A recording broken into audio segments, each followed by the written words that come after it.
Inyigisho ya kabiri ivuga ku isabato n'amadini, idini rya Kiyahudi. Kristo Yezu akuzwe. Dore rero ibintu bitatu Yezu Kristu yafaga n'idini ya Judayisime, kandi ikibabaje na n'ubu hari abakristo bakirwana nabyo. Icya mbere Yezu yafaga nabo urukundo rutagira ubwenge, kwa kundi bitaga bigisha amategeko, bagiye bagasiga umuntu ku nzira bavuga ngo bagiye gusenga. Urukundo rutagira ubwenge. Ibi kandi tubibona cyane mu Ivanjiri ya Luka umutwe wa 14, hahandi ubona abantu bihambiye cyane ku isabato. Isabato nk'umunsi, aho kumenya umunsi w'Imana icyo ari cyo, umunsi Yezu yatweretse ko ari we nsinzi y'urupfu. Ibyo byose urabibona cyane mu buryo abantu bihambira ku isabato. Icya kabiri ni uburyo kuri Ivanjiri nyuma gato, isabato y'isezerano rya kera ishushanya isabato y'isezerano rishya. Luka umutwe wa 14, abantu ubona batigiramo kwicisha bugufi. N'ubu iyo ndwara uzayisanga mu bakristo cyangwa mu bakristo, uzasanga icyo ari ikibazo. Icya gatatu kandi ni uburyo abantu batagira ishyaka mu guharanira ubutabera n'amahoro. Ibi byose ni ikibazo. Ndagira ngo uyu munsi dukurikire ubu buryo aya masomo atagatifu yadufashije. Ni Ivanjiri ni kwa Luka umutwe wa 14 umurongo wa 1 kugera ku wa 4, naho isomo rya mbere ni ibaruwa Paulo yandikiye Abanyaroma mu mutwe wa 9 umurongo wa 1 kugera ku wa 5. Uyu munsi dukurikire gatoya ku bijyanye n'isabato. Atari isabato gusa, ahubwo umuntu yasa n'uvuga muri make iyi nyigisho yerekana ubuyobe bukomeje kugaragara mu bakristo, kandi icyazanye Yezu ari kudukosora. Umuntu yavuga ko Yezu yaziye igihe, kandi koko nk'Imana niwe wari uzi igihe arazira koko, ariko ubona ko Yezu yaziye igihe. Kuko murabizi ko mu mateka Yezu yahisemo, turanabyumva mu isomo rya mbere, Yezu yahisemo umuryango kugira ngo abone uko akwira ku isi yose. Ahitamo umuryango, azi impamvu yabikoze. N'ayo mateka na n'ubu aracyadukurikirana. Nubwo ayo mateka kidukurikirana, si ikibazo cy'Imana, ni ikibazo cyacu. Ubwo nshatse gukomoza ku bya Israel na Palestina, na n'ubu naho bikiri. Ariko ni ikibazo cy'abantu, ntabwo ari ikibazo cy'Imana. Noneho ibyo birakomeza, yohereza abantu akabaha imbaraga n'ububasha. Ubwo nshaka kuvuga ba Abrahamu, ba Musa, ba Yozuwe, tugera mu bacamanza ba Yefute, tugera mu bahanuzi ba Izayi, ba Yeremiya, ba Ezekiyeli, ba Daniyeli. Ibyo byose ari kugira ngo nta na rimwe Imana yigeze itererana umuryango wayo. Kristo Yezu akozwe. Kandi nta na rimwe izigera itererana umuryango wayo. Tugera kure kubera ibyiyumviro byacu. Ni kwa Mariko umutwe wa 10 cyangwa se kwa Matayo, iyo Ivanjiri muzayisanga muri ayo banditsi bose. Mariko umutwe wa 11 cyangwa se Matayo umutwe wa 19, aho abayigishaga basa n'abatangira kumuburanya. Urabona ko uyu munsi batubwiye ko ngo bamurebuzwaga ngo bashaka kumubaza ibibazo bimugushamo, ntibamenye ko ari Imana. Na hano rero muri iyo Ivanjiri mbahayeho urugero kwa Matayo umutwe wa 19, n'ubundi bashatse kumutega imitego ngo none se niba uvuze ko gutandukana k'umugabo n'umugore bitemewe, kuki Musa we yabyemeraga? Kuko Musa baramwubahaga kameme kubera ibitangaza Imana yamukoresheje. Noneho Yezu arabwira ngo ni kubw'umutima wanyu unangiye Musa yagezeho abemerera ibyo ngibyo. Kuvuga ngo Yezu yaje abona ko umutima n'ibyifuzo by'abantu byatangiye kubayobora kurusha uko bayoborwa n'Imana. Aha rero muri iyo mitego yose bagendaga bamutega akabisubiza. Uyu munsi turatinda ku isabato. Kwa Luka rero uyu munsi batubwiye ko cyari ikibazo bari bamutumiye, ariko hari n'umuntu wari urwaye urushwima muzi icyo ari cyo. Indwara y'urushwima, kwa kundi hari ikintu kiza nk'umugongo kimeze nk'igishuta, ariko kigize ku buryo umuntu kimuhitamisha ubona ko ababaye pe. Noneho bakavuga bati ibyo ari byo byose, dore ko yigize uwundi nashaka kumukiza kuri isabato, turamufatira aha ngaha. amanza muri ubwo butumire, amanza y'abitegereza, arabaza ngo harya biremewe kugira neza ku isabato? Batangira kurya indimi nyine. Nuko ubwo nyine yari yamaze kubona mu mitima yabo icyo bo bashaka kugira ngo namukiza bahite bamwataka. Noneho aramwitegereza uwo muntu wari ufite akarengane n'ububabare, aramubwira ati ndagukijije, hari ku munsi w'isabato, igendere. Kandi koko wa mugabo agenda yemye, agenda yakize, abandi batangira kumwataka. Wumve nshaka kubereka ubwo buyobe aho bwari bugeze, birababaza cyane. Baramubwira ngo hari iminsi myinshi yo gukiza, ntugakize ku isabato. Kandi urumva Yezu yari imboneka rimwe, aho wamuprofitiraga niho yagukirizaga. Urumva bagombye kwishimira ko umuntu yakize, ahubwo bo birabababaza. Aha rero niho Yezu abahaye urugero, arababwira ati ariko reka mbabaza, iyo umwana wanyu arwaye ntabwo mumukiza ku isabato? Ubwo atangiye kubacalenjinga. Iyo ikimasa cyawe nk'umutunzi, dore ko bari aborozi abenshi, iguye mu iriba, ikimasa cyawe kiguye mu iriba, bacukuraga amariba, kuko burya muri Isiraheli n'ubutayu akenshi bacukuraga amariba, irikamye bagatwikiraho, bakajya gucukura irindi. Byari byoroshye ko itungo ryawe ryagwa muri ayo mariba. Akababaza ati none ntabwo warikuramo nubwo yaba ari ku munsi w'isabato? None mubajwe nuko uyu muntu ari ikiremwa muntu, ko akize ku munsi w'isabato mu gihe murohora, mu gihe mukiza ibimasa byanyu, none mubajwe nuko uyu muntu akize?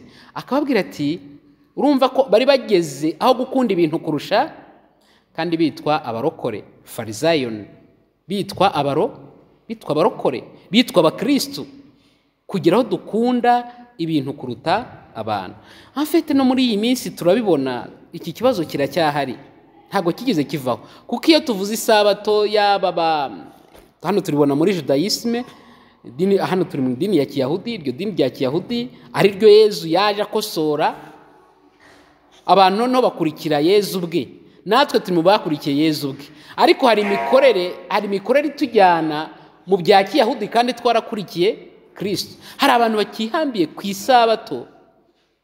Isabato muri Bibiliya isezerano rya kera batubwira ngo ni umunsi w'Imana.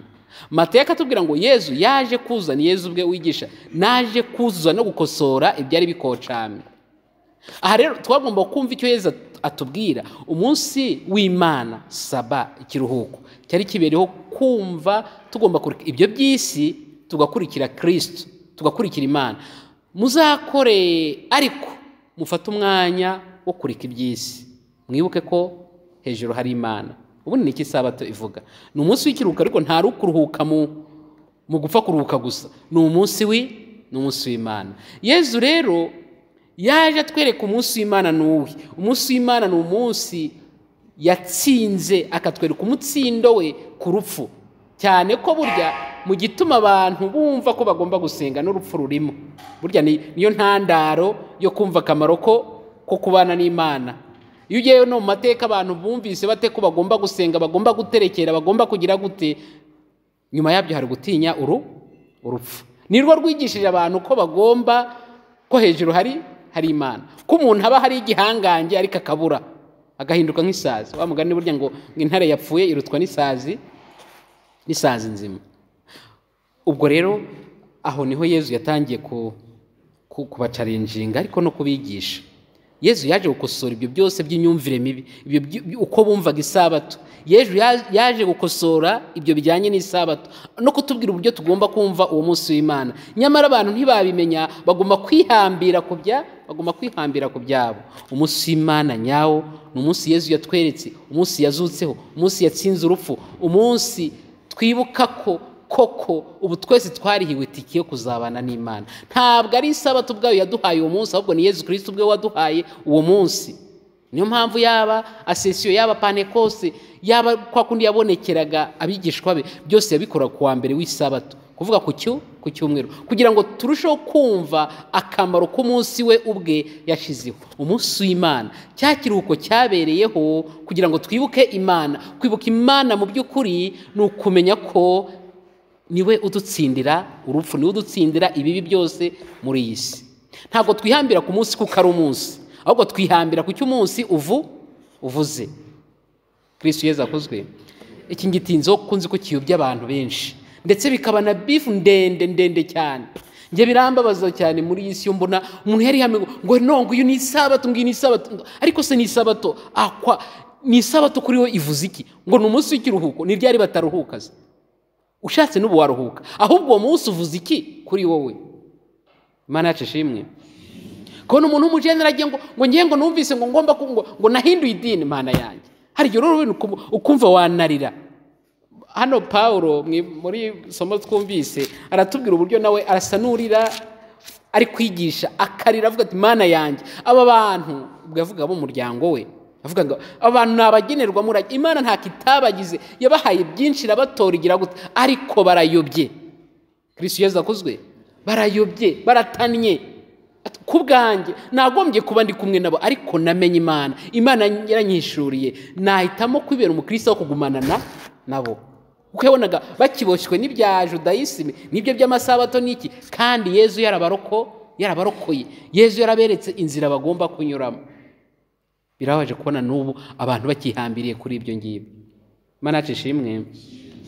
Reka rero uyu munsi turushaho kumva Yezu Kristu udusezeranya kandi akadukosora, akatwereka inzira tugomba kunyuramo.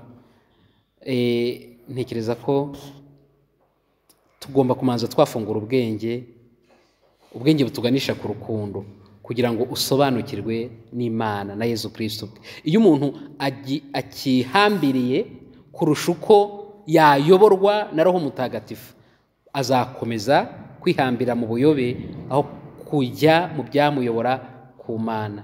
Kimwe mu byica abantu nuko bafata inyigisho za Yezu ubuhumyi, cyangwa bagafata inyigisho za Bibiliya buhumyi badashize mu bwenge. Ora Imana yaduha ubwenge kugira ngo tubukoreshe. Hamwe mw'aba intellectuel rero ntimuzagwe muri iyo mitego. Mufite ubwenge muriga kugira ngo ubwenge mubukoreshe. Nyagasani Yezu nabane namwe.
Send your spirit to the political leaders, to the church leaders in our society, here in our campus, that for us we may be the spreaders of your love.